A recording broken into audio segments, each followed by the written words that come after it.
जय माता दी। कैसे हैं आप सब दोस्तों। सावन के सोमवार आने वाले हैं और ऐसे में आपको आज मैं बताने जा रही हूँ पूरी पूजा विधि, आपको कैसे पूजा करना है शिव जी का और कैसे उनका अभिषेक करना है। दोस्तों उनको क्या चीज़ें चढ़ानी है, क्या चीज़ें नहीं चढ़ानी है, किस चीज़ को चढ़ाने से शिव बाबा प्रसन्न होते हैं, आज वो सभी हम बातें करेंगे। सबसे पहले तो दोस्तों हमारे भोले भंडारी को हम भोलेनाथ कहते हैं शिव बाबा को, क्योंकि उनके भोला स्वभाव है। और एक लोटा जल आप दिल से चढ़ा दीजिए तो हमारा भव सागर से हमें वो पार कर देते हैं। दोस्तों भगवान शिव जी से जुड़े हुए किसी भी व्रत में कोई भी कड़े नियम का कहीं भी किसी भी पुराण में वर्णन नहीं है। शास्त्रों के अनुसार सावन सोमवार व्रत में 3 प्रहर तक सिर्फ उपवास रखने के बाद एक समय भोजन कर लेना चाहिए। आप या तो प्रदोष व्रत कर रहे हैं, सावन के सोमवार कर रहे हैं, पूरे सावन माह में कर रहे हैं, शिवरात्रि कर रहे हैं या शिव जी से जुड़ा हुआ कोई भी व्रत कर रहे हैं।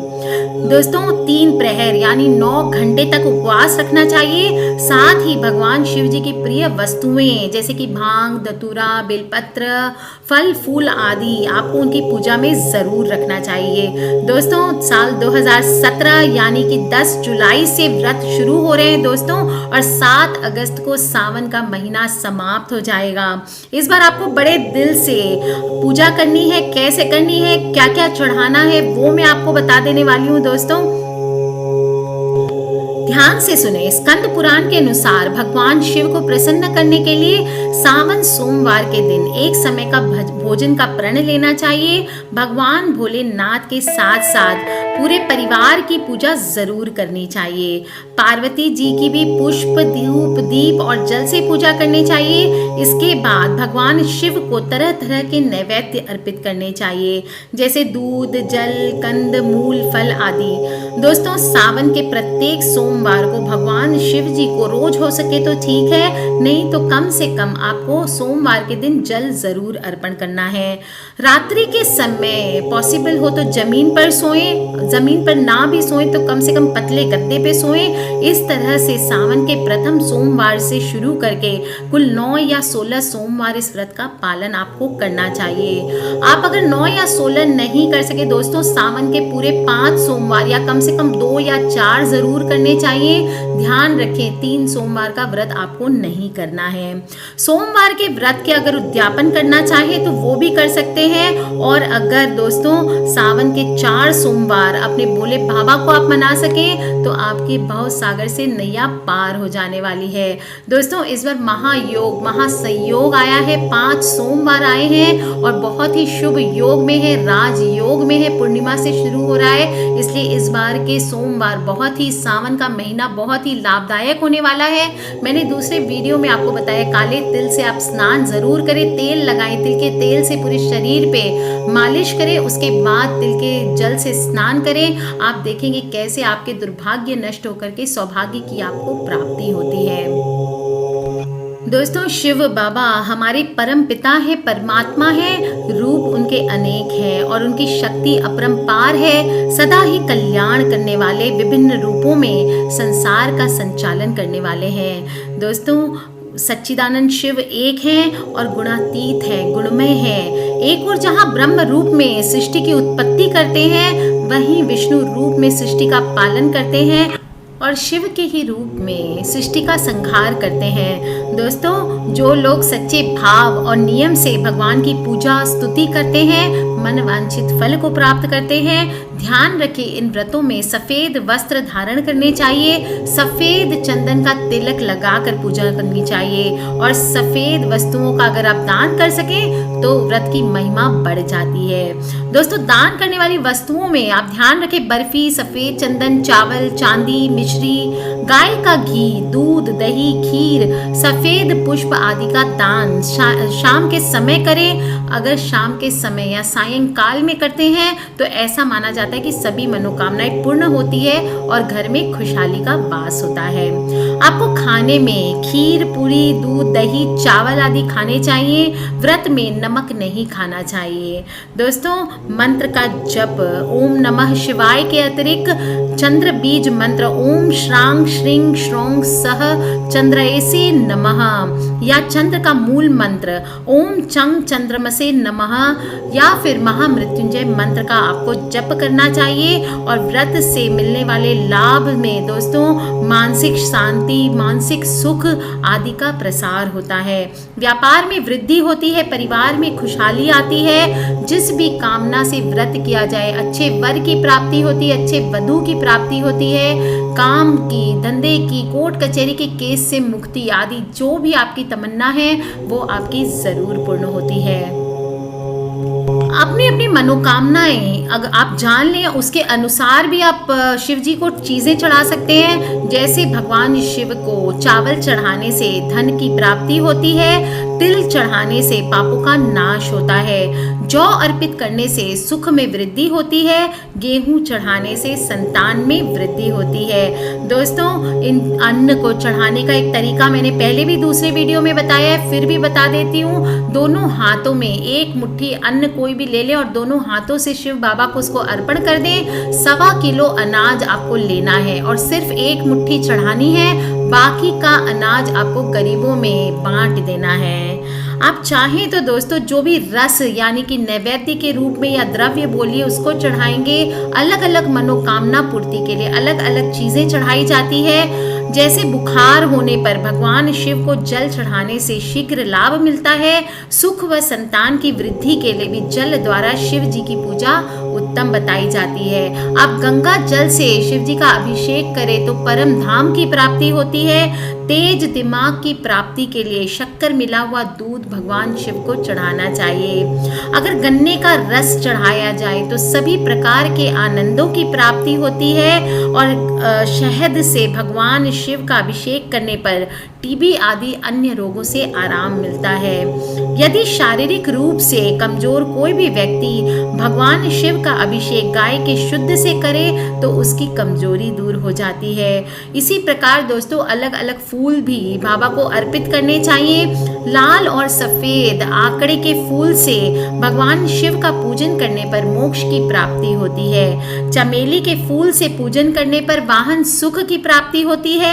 अलसी के फूलों से शिव जी का पूजन करने पर मनुष्य भगवान शिव को प्रिय होता है। शमी वृक्ष के पत्तों से पूजन करने पर मोक्ष को प्राप्त करता है। और बेला के फूल से पूजन करने पर सुंदर और सुशील पत्नी मिलती है। जूही के फूल से भगवान शिव का पूजन करें तो घर में सभी प्रकार के अन्न की कमी पूरी हो जाती है। और कनेर के फूलों से भगवान शिव का पूजन करें तो नए नए वस्त्र मिलते हैं।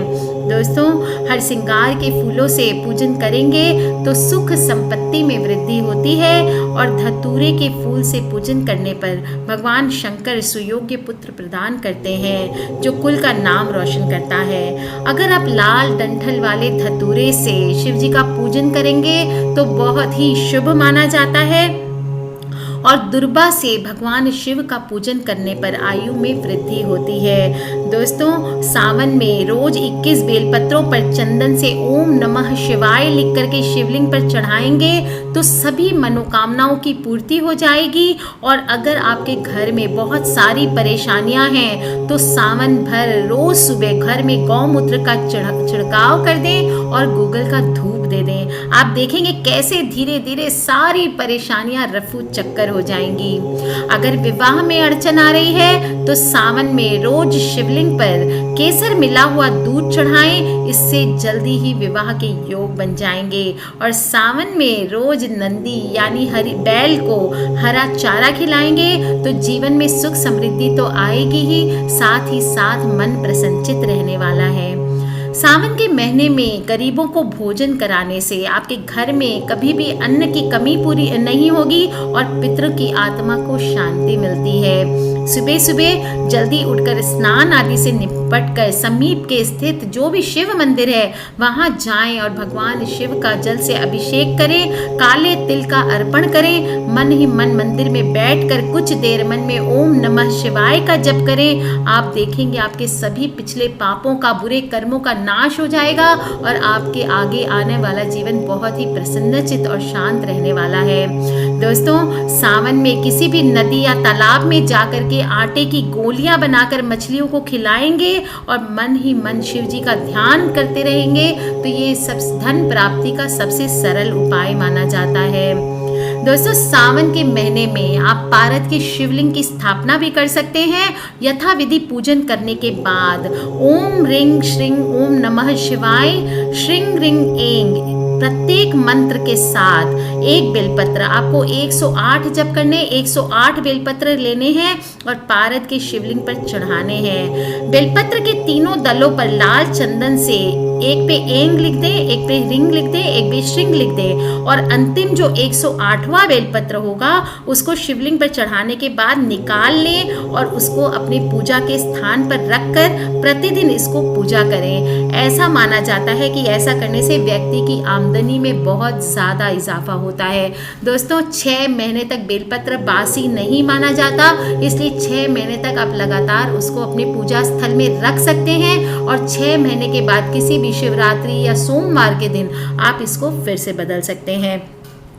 अगर आपको संतान के लिए परेशानी हो रही है दोस्तों, स्पेशली हमारे एक व्यूअर के उस पर मैं आपको बता रही हूँ, उनको संतान प्राप्ति के उपाय जानने थे। इस सावन में दोस्तों आप संतान प्राप्ति का उपाय कर सकते हैं। सावन में किसी भी दिन सुबह जल्दी उठ करके स्नान आदि करने के बाद भगवान शिव का आपको पूजन करना है। इसके पश्चात गेहूं के आटे से आपको 11 शिवलिंग बनानी है। हर शिवलिंग का शिव महिम स्तोत्र के साथ जल अभिषेक करना है। इस प्रकार आपका 11 शिवलिंग का 11 जल अभिषेक होगा। आप बेटर होगा अगर ब्राह्मण को बुला के करा सके, नहीं तो खुद से भी पाठ कर सकते हैं और इस जल का कुछ भाग प्रसाद के रूप में आपको और आपके हस्बैंड को ग्रहण करना चाहिए।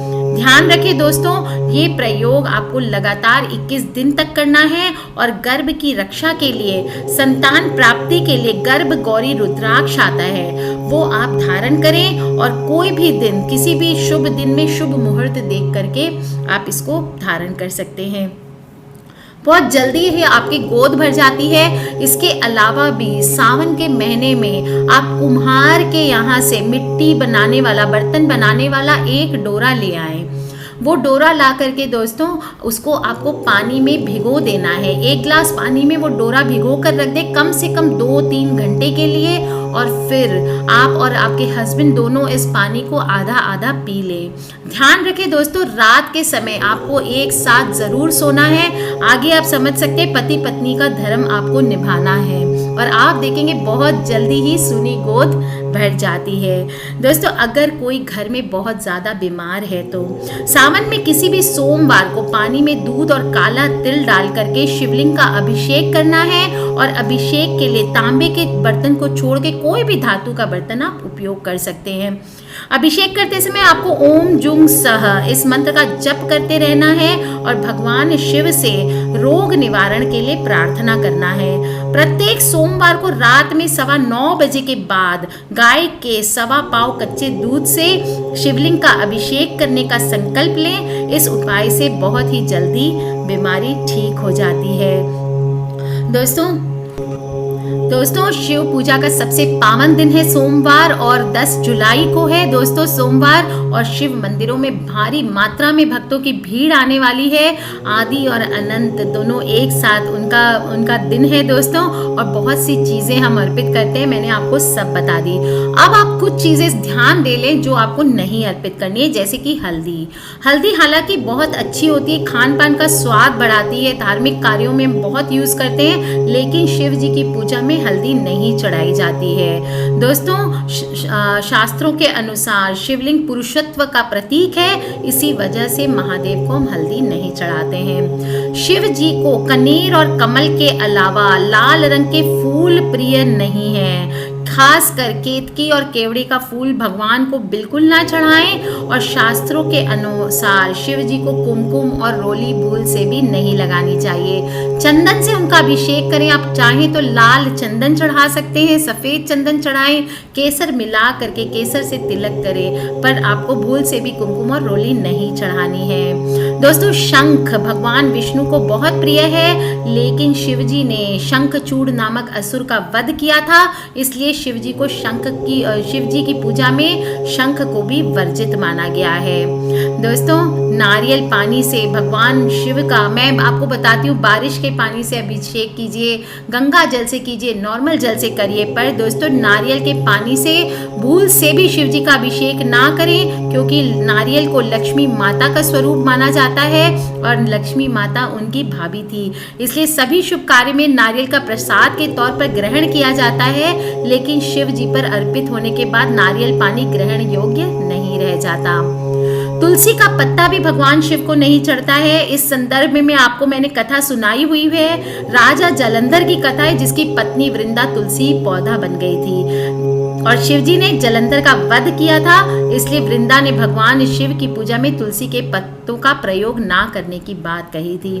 दोस्तों, आप आराम से जल, दूध, दही, शहद, घी, चीनी, इत्र, चंदन, केसर, भांग, इन सभी चीज़ों को अलग अलग या एक साथ मिलाकर के शिवलिंग पर चढ़ा सकते हैं। इन चीज़ों से शिवलिंग पर स्नान कराने से सभी इच्छाएं पूर्ण हो जाती है। मंत्र का जो हम उच्चारण करते हैं शिवलिंग पर जल चढ़ाते हुए, उससे हमारा स्वभाव शांत होता है, हमारा आचरण स्नेहमयी होता है। दोस्तों, इत्र से स्नान करवाएं, इससे माना जाता है खोया हुआ प्यार भी मिल जाता है और विचार हमारे पवित्र होते हैं। चंदन चढ़ाने से हमारा व्यक्तित्व आकर्षक होता है, समाज में सम्मान की प्राप्ति होती है। केसर चढ़ाने से हमें सौम्यता की प्राप्ति होती है। भांग चढ़ाने से विकार और बुराइयां दूर होती है और शक्कर चढ़ाने से सुख और समृद्धि का वास होता है। अगर आप शिवलिंग पर घी अर्पित करेंगे तो हमारी शक्ति बढ़ती है। दही चढ़ाने से स्वभाव गंभीर होता है। दूध चढ़ाने से उत्तम स्वास्थ्य की प्राप्ति होती है और शहद चढ़ाने से वाणी में मिठास की प्राप्ति होती है।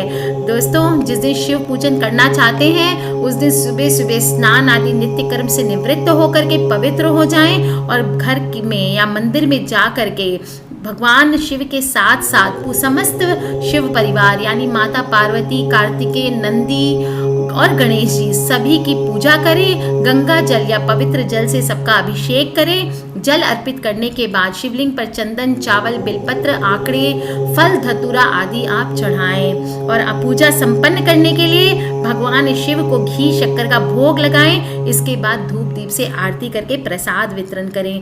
दोस्तों, कर लीजिए इस विधि से आप पूजन सावन के सोमवार में और देखिए बाबा आप सबकी की मनोकामनाएं कितनी खूबसूरती से, कितनी जल्दी से पूर्ण कर देते हैं। किसी भी प्रकार के प्रश्न हो दोस्तों आप मुझसे पूछ सकते हैं, जरूर जवाब दूंगी। अपने परिवार वालों से, अपने भाई बंद, जो भी आपके बच्चे हैं, मम्मी पापा हैं, उन सबसे ये वीडियोस को जरूर शेयर करें, क्योंकि हमें नहीं पता कौन सी वीडियो कब किसकी लाइफ बदल सकती है।